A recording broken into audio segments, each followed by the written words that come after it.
ഒരുപാട് മങ്കൂസ് മൗലിദും നേർച്ചയും കുത്തുബിയത്തും ഇതൊക്കെയാണല്ലോ നമ്മുടെ നാട്ടിൽ സുന്നത്തെ ജമാഅത്ത് എന്ന് പറഞ്ഞ് കൊണ്ടടക്കുന്നത്. ഇങ്ങനെയൊക്കെ ചെയ്യുന്ന പണ്ഡിതന്മാരും നേതാക്കന്മാരൊക്കെ ഇല്ലേ എന്നാണ്. പ്രിയമുള്ളവരെ, മനസ്സിൽ ഞാൻ ആദ്യം പറഞ്ഞ നിർവചനം കാത്തു സൂക്ഷിച്ചു കൊണ്ടുവേണം നിങ്ങൾ മുന്നോട്ട് പോകാൻ. മുഹീദ്ദീൻ ശൈഖ് പറഞ്ഞു, നബി സല്ലല്ലാഹു അലൈഹി വസല്ലം പഠിപ്പിച്ച ആചാരവും അനുഷ്ഠാനവും സഹാബികളുടെ ഇത്തിഫാഖുള്ള ആചാരവും അനുഷ്ഠാനവും അതാണ് സുന്നത്ത് ജമാഅത്ത്. അദ്ദേഹത്തിന്റെ ഉന്യ എന്ന് പറയുന്ന ഗ്രന്ഥത്തിൽ ആ പഠിപ്പിക്കപ്പെട്ടതിൽ മാലയില്ല, മൊഹീദ്ദീൻ മാലയില്ല. മൊഹീദ്ദീൻ മാല ഉണ്ടായിട്ട് 400 കൊല്ലമായിട്ടുള്ളൂ എന്ന് കഴിഞ്ഞ വർഷം നമ്മുടെ VS അച്യുതാനന്ദൻ മുഖ്യമന്ത്രി അതിന്റെ ഒരു 400-ാം വാർഷികം ആഘോഷിച്ചിരുന്നു. അപ്പൊ പറഞ്ഞു 400-ാം വാർഷികം. മുഹീദ്ദീൻ ശൈഖ് മരിച്ചു പോയിട്ടോ 1000 വർഷമായി. അപ്പൊ മുഹീദ്ദീൻ മാല സുന്നത്തിലോ ജമാഅത്തിലോ പെട്ടതല്ല. കുത്തുബിയത്തോ 18-ാം നൂറ്റാണ്ടിലുള്ള സദഖത്തുല്ലാഹിൽ കാഹിരിയാണ് ഇതിന്റെ ഗ്രന്ഥകർത്താവ് എന്നാണ്. അപ്പോൾ 1.5 നൂറ്റാണ്ട് പോലും ആയിട്ടില്ല, അതും ഔട്ടാണ്. അങ്ങനെ ഓരോന്നും പരിശോധിച്ചു നോക്കൂ. നബിയിലേക്കും സഹാബത്തിലേക്കും എത്തിപ്പെടാൻ കഴിയാത്ത ആചാരങ്ങളും അനുഷ്ഠാനങ്ങളൊക്കെ കൊണ്ടെടുക്കുന്ന ആൾക്കാരാണ് ഞങ്ങൾ സുന്നത്ത് ജമാഅത്ത് എന്ന് പറഞ്ഞു നടക്കുന്നത് എങ്കിൽ അതിന് പ്രമാണത്തിന്റെ പിൻബലമില്ല. പിന്നെ ചോദിക്കാനുള്ളത്, അപ്പൊ എത്ര ആളുകളാ, എത്ര നേതാക്കന്മാരാ, എത്ര പണ്ഡിതന്മാരാ, എത്ര സാദാത്യങ്ങളാ, ഞങ്ങൾ അവരെ പിൻപറ്റി ജീവിച്ചാൽ ഞങ്ങൾ നരകത്ത് പോവോ? അങ്ങനെയെങ്കിൽ ഞങ്ങൾ നരകത്ത് പോയിക്കോട്ടെ എന്ന് പറയുന്ന ആളുകളുണ്ട്. ആ ചോദ്യത്തിന് ഖുർആൻ മറുപടി നൽകുന്നുണ്ട്. സൂറത്തുൽ അഹ്സാബിന്റെ 63, 64 ആയത്തുകൾ.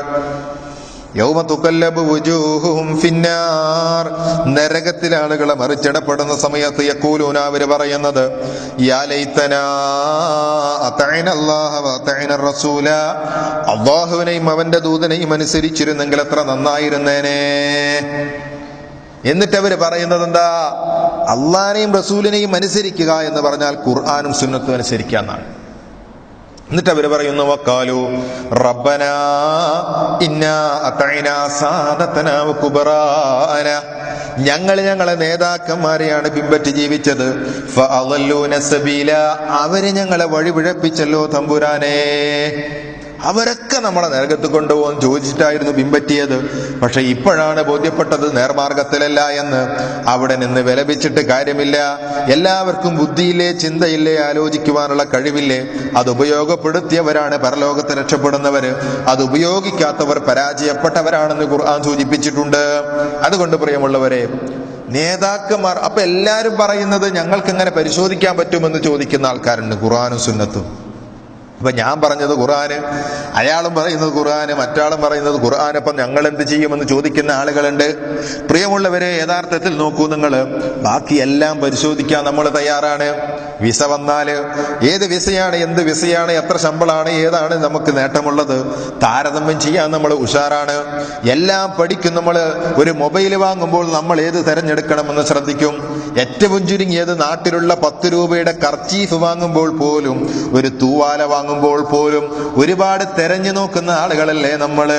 പക്ഷെ ദീനിന്റെ കാര്യം പറഞ്ഞാലോ, കേൾക്കാൻ സമയമില്ല, CD കാണാൻ വരില്ല, ഖുർആൻ ക്ലാസ്സിനും വരില്ല, ഒരു ക്ലാസ്സിനും സമയമില്ല, ഒന്നും പഠിക്കണ്ട, ഞങ്ങൾ അങ്ങനെ പൊയ്ക്കോളാമെന്നാണെങ്കിൽ ഈ ബുദ്ധിയും ഈ തിരിച്ചറിവും നിനക്ക് ദുനിയാവിന് വേണ്ടി മാത്രം ഉപയോഗപ്പെടുത്താനുള്ളതാണല്ലോ.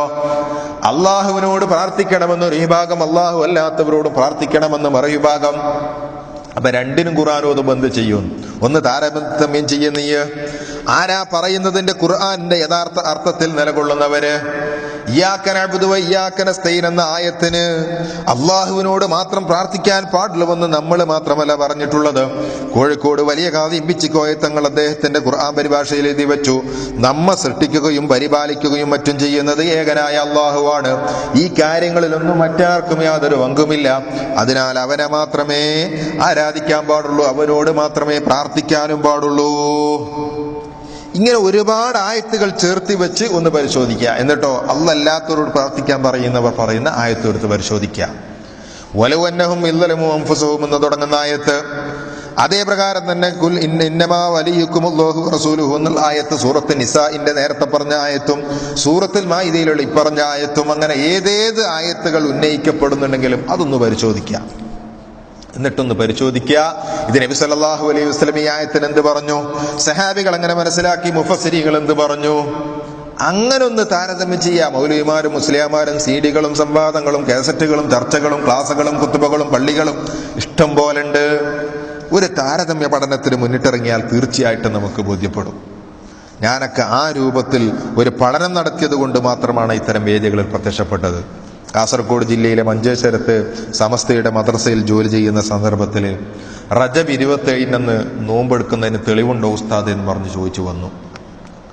ഞാൻ പറഞ്ഞു, നമ്മൾ കാലാകാലമായി എടുത്തു വരുന്നതാണ്, അത് സുന്നത്ത് ജമാഅത്തിന്റെ ആദർശമാണ്.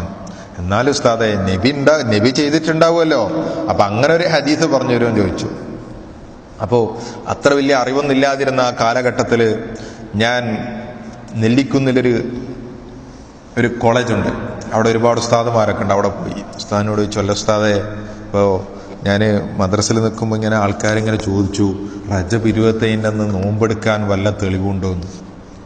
ഒറ്റയടിക്ക് ഉസ്താദ് മറുപടി പറഞ്ഞാൽ എന്താ അറിയോ, അങ്ങനെ പലരും ചോദ്യം ചോദിച്ചു വരും, അതിനൊന്നും തെളിവുണ്ടെന്ന് വരില്ല. അപ്പൊ നമ്മളിപ്പോ നിസ്കാരത്തിന് ശേഷം ലാ ഇലാഹ ഇല്ലല്ലാഹ് ചെല്ലുന്നതും അങ്ങനെ ചെയ്യുന്നതൊക്കെ പൊന്നാനിന്ന് പഠിപ്പിച്ചെന്നത് കൊണ്ടാ. പൊന്നാനിന്ന് എന്ത് കാണിച്ചെന്നോ അത് ചെയ്യാന്നല്ലാതെ തെളിവും ചോദിച്ച് വഹാബികളോട്ട് വരേണ്ട ആവശ്യമില്ല എന്ന് പറഞ്ഞു. ഞാൻ പക്ഷെ തിരിച്ചു പോയില്ല, വേറൊരു ഉസ്താദിനെ കണ്ടു അവിടെ തന്നെ, കോളേജാണല്ലോ. അപ്പൊ മറ്റേ ഉസ്താദ് പറഞ്ഞു, അങ്ങനെ ഈ വഹാബികൾ പല ചോദ്യം ചോദിച്ചൊക്കെ വരും, ഈ അവരോട് യഖ്തുല്ലാഹു സിറാത്തുൽ മുസ്തഖീമിൽ ഇബ്നു തൈമിയ്യ എന്നെ പറഞ്ഞിട്ടുണ്ട് എന്ന് പറഞ്ഞാളായി എന്ന് പറഞ്ഞു. ഞാൻ തിരിച്ചു പോകുന്നതാണ്. ഏതായാലും ഹദീസ് ഒന്നുമില്ല. നോക്കൂ നിങ്ങൾ, പൊന്നാനി ഇത് പഠിപ്പിച്ചെന്നൊക്കെ ചെയ്യണം എന്നാ പഠിപ്പിച്ചത്. അങ്ങനെയുണ്ട് ഒരു സുന്നത്ത് ജമാഅത്ത്. എത്രയോ ഘട്ടങ്ങൾ ഇതുപോലെ അനുഭവങ്ങൾ ഉണ്ടായിട്ടുണ്ട്, ഒരുപാട് അനുഭവങ്ങൾ. അതൊക്കെ പരിശോധിക്കുമ്പോൾ നമ്മൾ ഇതൊക്കെ കൊണ്ട് പരലോകത്തെത്തുമ്പോൾ ഇവരാരും നമ്മുടെ കൈപിടിക്കൂല, ആരും നമ്മളെ രക്ഷപ്പെടുത്തില്ല. ഒരു ഉസ്താദും ഒരു മുസ്ലിയാരും ഒരു മൗലവിയും ഒരു തുരീക്കത്തിൻ്റെ ആൾ, ഒരു സെക്രട്ടറി, ഒരു പ്രസിഡന്റും ആരും ഉണ്ടാവില്ലല്ലോ. ഞാനും നിങ്ങളും ഒറ്റക്കായിരിക്കും റബ്ബിന്റെ കോടതിയിൽ.